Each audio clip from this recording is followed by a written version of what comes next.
हूँ आपकी मेंटर भावना और आज हम लोग बात करेंगे ईवीएस के बारे में। ईवीएस यानी कि एनवायरमेंटल स्टडीज के टॉपिक फैमिली एंड फ्रेंड्स के बारे में, जो कि सीटेट में आता है और ये एक बहुत ही इंपॉर्टेंट टॉपिक है। हर साल ईवीएस के इतने ज्यादा टॉपिक्स नहीं है तो हर टॉपिक में से दो दो तीन तीन क्वेश्चंस आते हैं, तो कोशिश करेंगे कि हम हर टॉपिक को थॉरो कर पाए, अच्छे से कर पाए।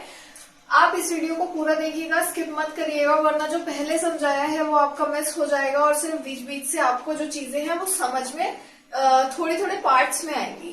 तो शुरू कर लेते हैं आज की क्लास। आज की क्लास में हम फैमिली और फ्रेंड्स के बारे में बात कर रहे हैं। सबसे पहले फैमिली की बात करेंगे कि फैमिली क्या होती है। In human context, family is people related by blood, affinity and को-रेसिडेंस।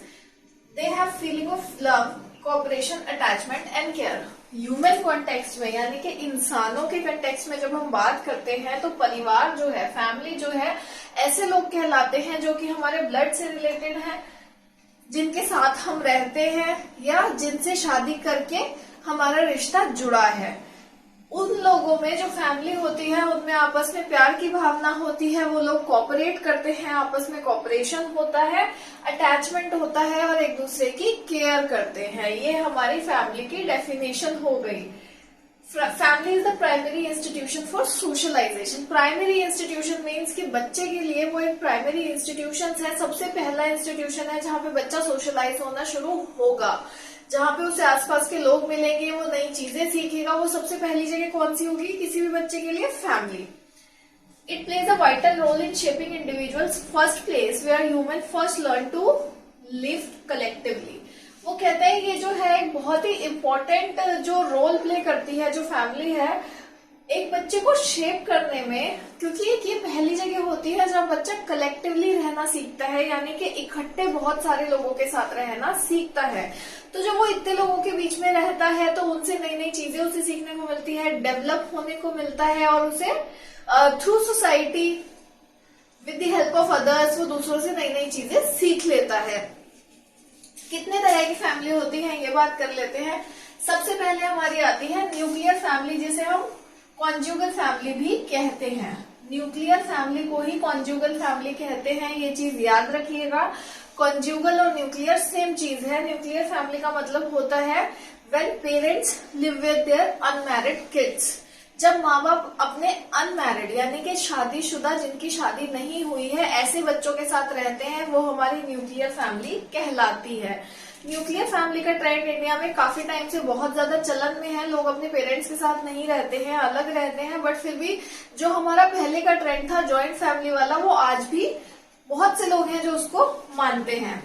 Second हमारा आ गया ज्वाइंट फैमिली या फिर एक्सटेंडेड फैमिली। ज्वाइंट फैमिली में हम कह सकते हैं कि parents, the parents that live with their married kids और the people who live together who are related by blood, like चाचा, मामा, ताऊ, फूफा।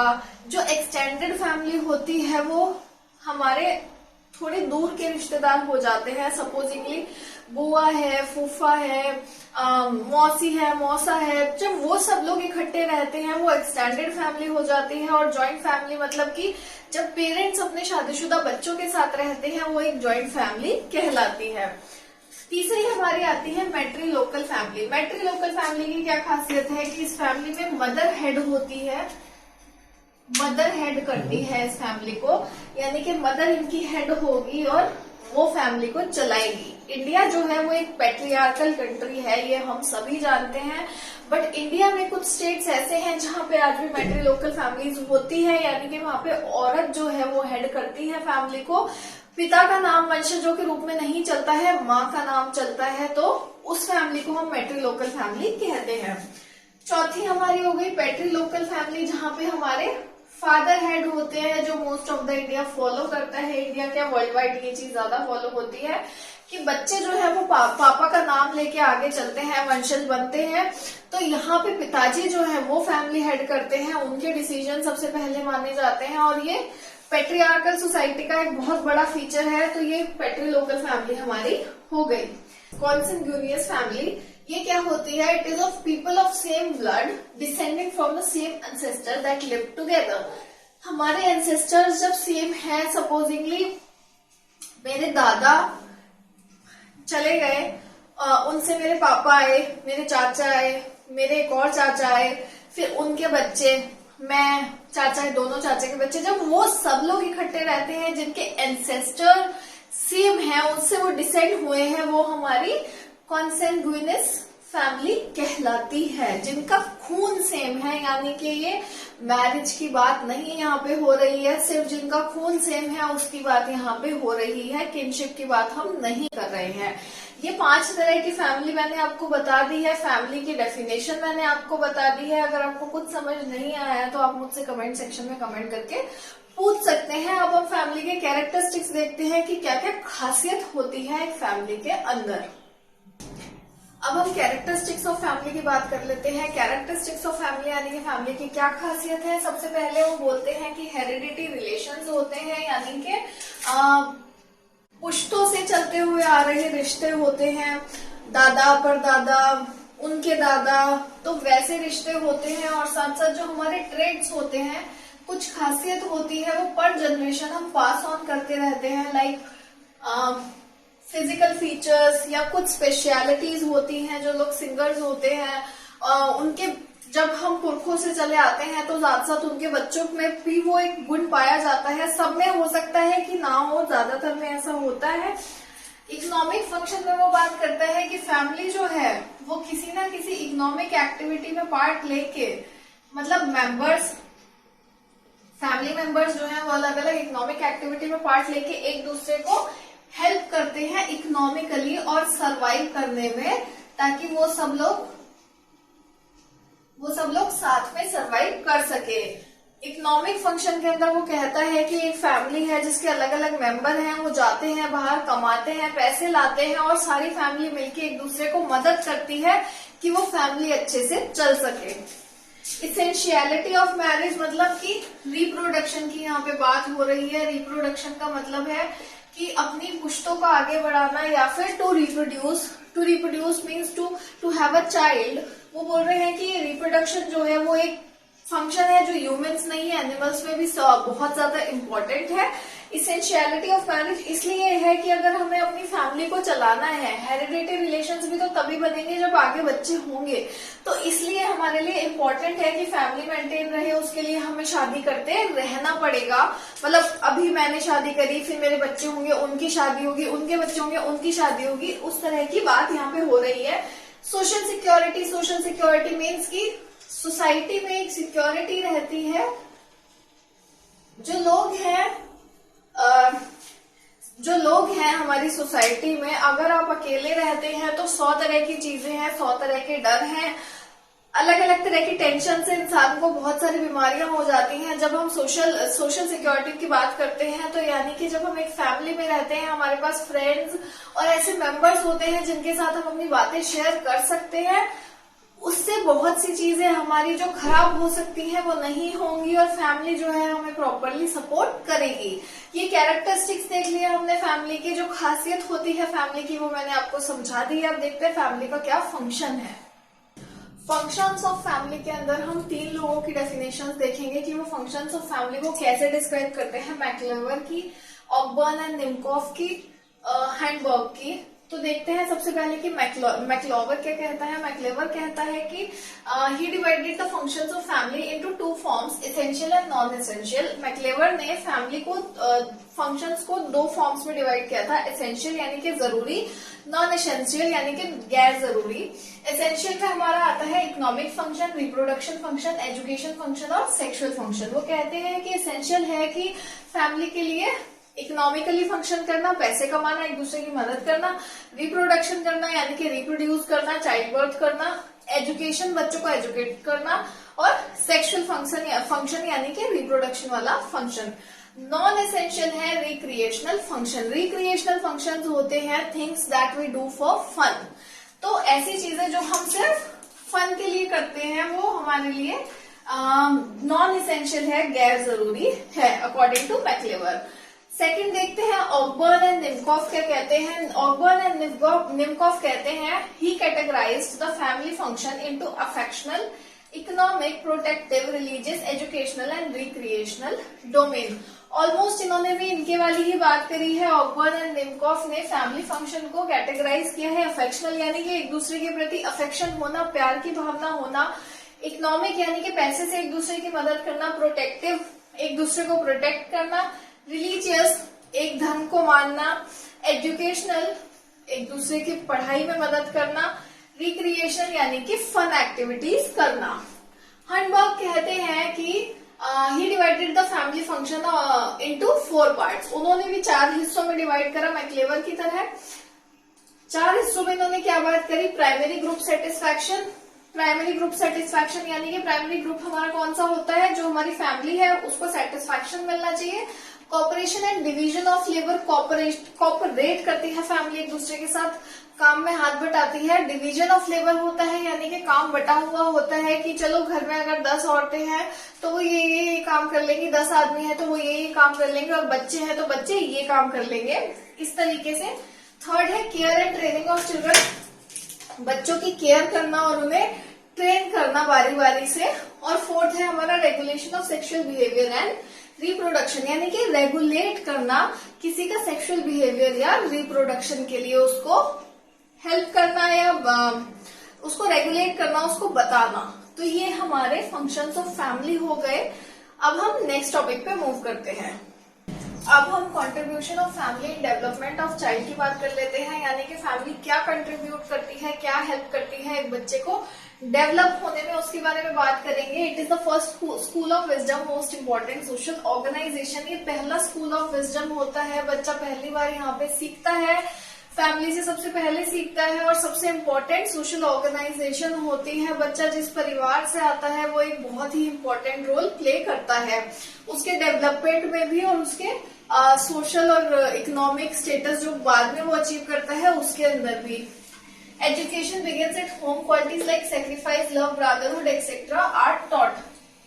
एजुकेशन जो है वो घर पे ही बच्चे की शुरू हो जाती है, उसे घर पे अलग अलग क्वालिटीज सिखाते हैं, अलग अलग इम्पोर्टेंट चीजें सिखाते हैं, जैसे कि भाईचारे की भावना कैसी होती है, एक दूसरे के लिए सेक्रीफाइस करना कैसा होता है, प्यार क्या होता है, लड़ाइयाँ क्या होती हैं, वो सब बच्चा घर से ही सीख लेता है।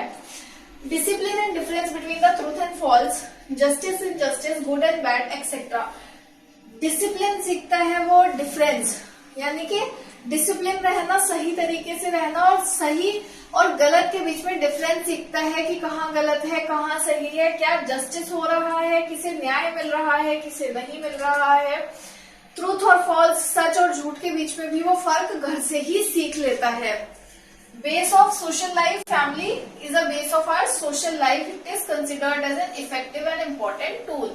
ये हमारी सोशल लाइफ का एक तरीके से बेस प्रोवाइड करता है। जैसे कि हम सारे सब्जेक्ट्स में कहते हैं अगर बेस क्लियर नहीं है तो आगे की नॉलेज अचीव करने में दिक्कत होती है, उसी तरह अगर फैमिली से हमारी ज्यादा अच्छी, फैमिली से सोशल लाइफ हमारी, सोशल डेवलपमेंट नहीं हुई है तो हमें आगे दिक्कत होती है। ये बहुत ही इम्पोर्टेंट और इफेक्टिव टूल है बच्चे की डेवलपमेंट के लिए। Family teaches us humanistic value, humanistic values यानी कि मानव अधिकार एक तरीके से सिखाती है कि जो बच्चा होता है उसको पता होना चाहिए कि ये इनह्यूमन बिहेवियर है, ये ह्यूमन बिहेवियर है, हमें दूसरों को नहीं मारना है, उन्हें नुकसान नहीं पहुंचाना है। वो सारी चीजें फैमिली उन्हें सिखाती है। जैसे बच्चा बहुत छोटा होता है, उसे नहीं पता होता, वो किसी को कोई भी चीज मार देता है तो मम्मी पापा या जो उसके केयर गिवर होते हैं, दादी दादा नाना नानी, उसको बोलते हैं बेटा ऐसे नहीं मारते, सामने वाले को चोट लग जाएगी। उससे बच्चा सीख लेता है कि ऐसे नहीं करना है हमें। Knowledge of society, beliefs, idea, social responsibility etcetera.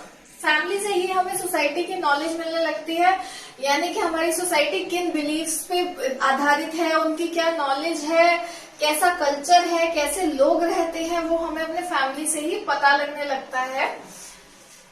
Physical, mental, moral, emotional, cultural development. Family जो है वो हमें फिजिकली डेवलप होने में मदद करती है, मेंटली डेवलप होने में मदद करती है, मोरल डेवलपमेंट में हमारी मदद करती है, इमोशनल डेवलपमेंट में हमारी मदद करती है, और कल्चरल डेवलपमेंट में भी मदद करती है।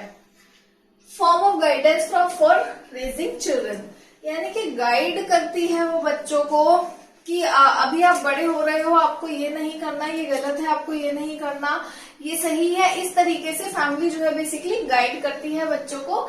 Initially depend on family but later on become self sufficient economically. जो बच्चा होता है वो इनिशियली, बच्चा क्या हर कोई initially we are dependent on our family because we are small, we need to get educated, we need to get the degrees. उसके बाद जब हम बड़े हो जाते हैं then we became self sufficient और इकोनॉमिकली सेल्फ सफिशिएंट। हम अपने आप कमाने लगते हैं और घर में मदद करने लगते हैं। तो ये हमने कंट्रीब्यूशंस देख लिए कि फैमिली हमारी डेवलपमेंट में बेसिकली किस किस तरीके से कंट्रीब्यूट करेगी। नेक्स्ट टॉपिक पे मूव करते हैं, यानी कि टॉपिक के दूसरे पार्ट में हम फ्रेंड्स की बात करेंगे। अब फ्रेंड्स एंड फ्रेंडशिप, फ्रेंड्स क्या होते हैं, फ्रेंडशिप क्या होती है, उसके बारे में हम यहाँ पे बात करेंगे। Bond of mutual affection exclusive of sexual और फैमिली रिलेशन, यानी कि ये सिर्फ प्यार का रिश्ता है, इसमें कोई सेक्सुअल इंटरफेयर नहीं है और ना ही हमारा कोई फैमिली रिलेशन है। Friend is the one whom you can trust, whose company you enjoy and who accept you for who you are. एक दोस्त वो है जो जिसको आप भरोसा कर सको, जिसकी कंपनी में आपको मजा आए, जिसके साथ रहने में आपको खुशी मिले और साथ साथ जो आपको एक्सेप्ट करे फॉर हु यू आर, कि आप जैसे भी हो, बुरे हो अच्छे हो, सारी दुनिया को बुरे लगते हो, लेकिन वो आपको एक्सेप्ट करे आप जैसे हो वैसे ही। Stand by you in adverse situations and protect you from harm. Friend वो है, दोस्त वो है जो आपके साथ बुरी से बुरी कंडीशन में भी खड़ा रहेगा और आपको बचाएगा किसी भी नुकसान से। Bond with a friend is called friendship. जो बॉन्ड बनता है दो लोगों के बीच में दोस्ती का, उसे हम फ्रेंडशिप कहते हैं।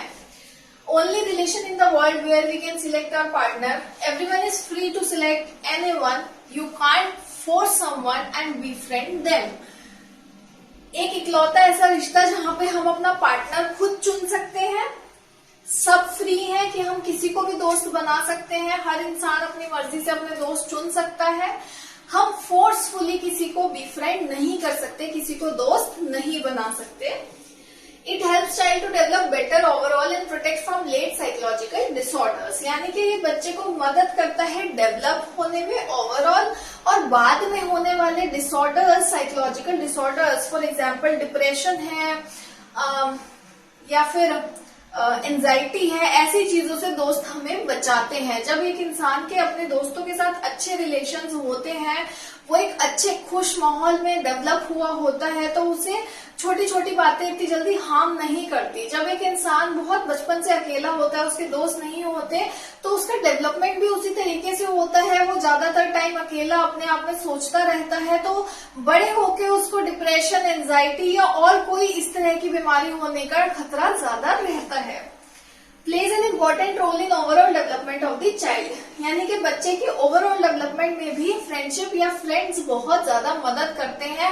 बच्चे अपने दोस्तों से, अपनी फैमिली के अलावा सबसे ज्यादा बचपन में अपने दोस्तों से सीखते हैं, क्योंकि वो अपना आधे से ज्यादा हिस्सा अपने समय का उनके साथ बिताना पसंद करते हैं। तो ये बच्चे के डेवलपमेंट में भी एक बहुत ही इम्पोर्टेंट रोल प्ले करता है।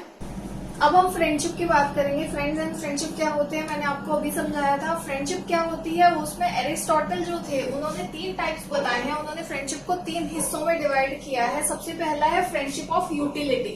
फ्रेंडशिप ऑफ यूटिलिटी में वो क्या कहते हैं, two people became friends with you only for the sake of his और इंटरेस्ट, यानी कि यूटिलिटी के लिए, अपने यूज के लिए कोई इंसान जब आपसे दोस्ती करता है, वो फ्रेंडशिप ऑफ यूटिलिटी कहलाती है।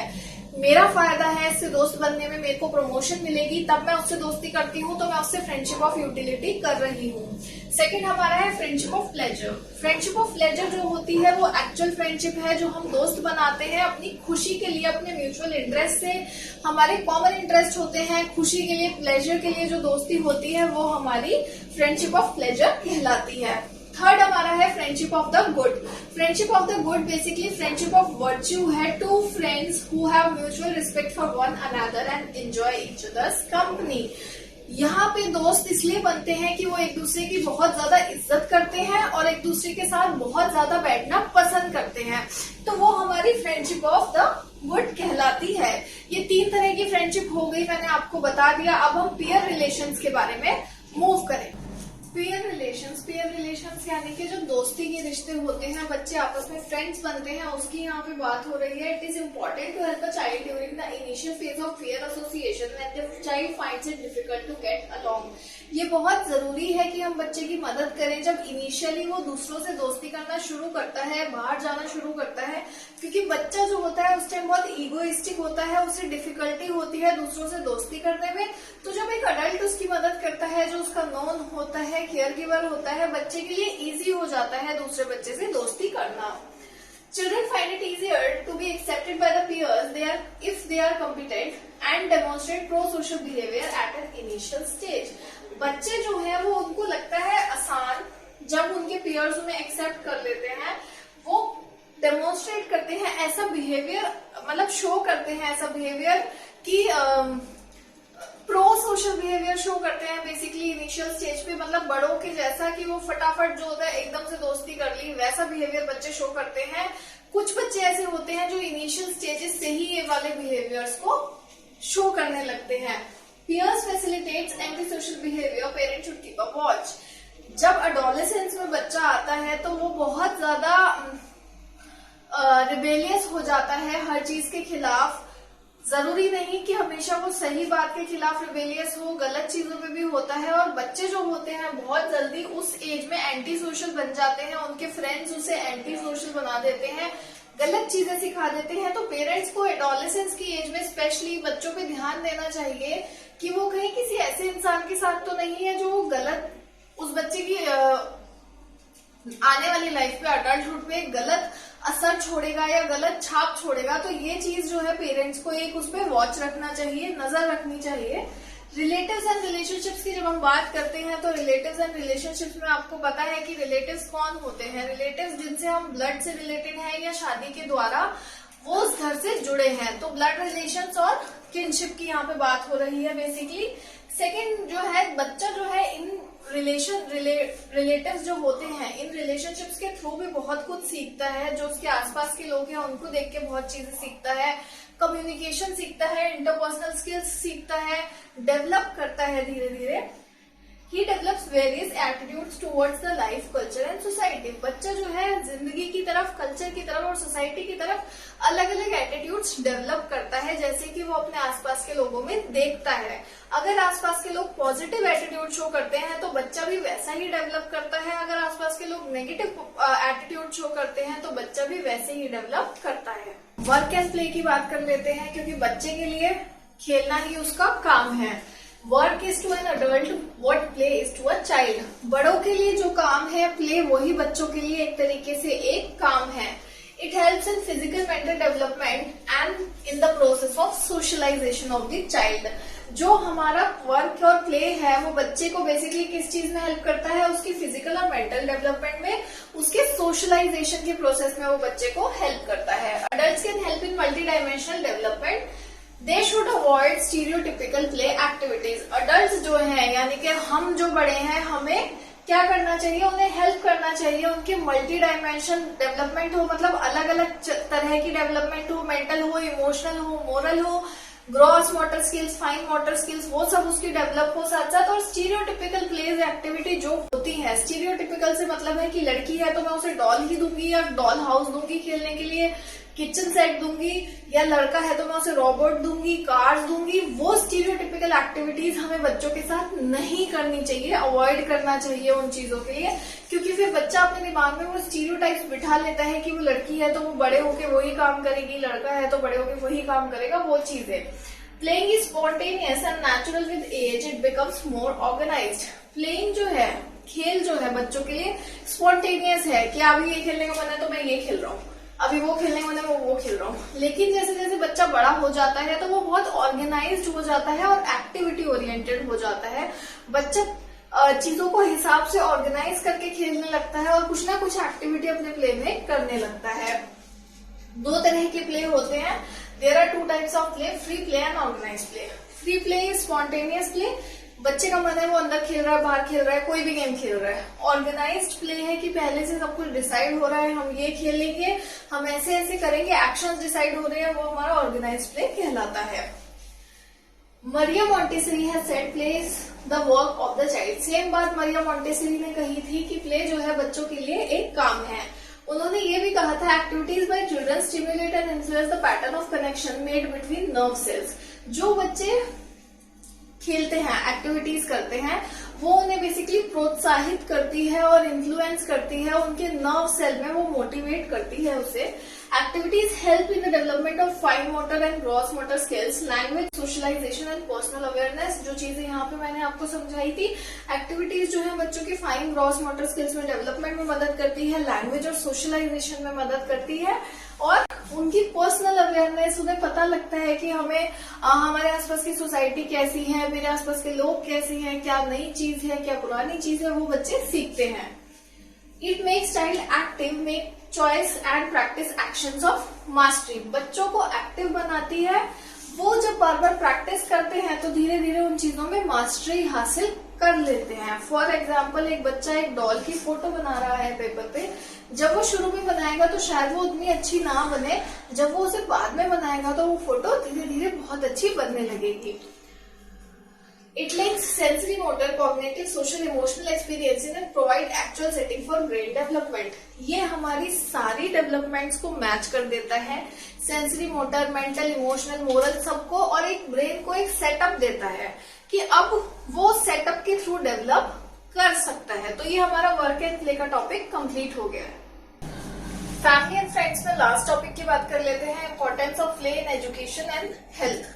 एजुकेशन और हेल्थ के अंदर हमारा जो प्ले है, खेल है, वो किस तरीके से मदद करता है उसकी हम बात करेंगे। It helps in developing the physical, social and cognitive abilities. ये हमें फिजिकली, सोशली और मेंटली डेवलप होने में मदद करता है।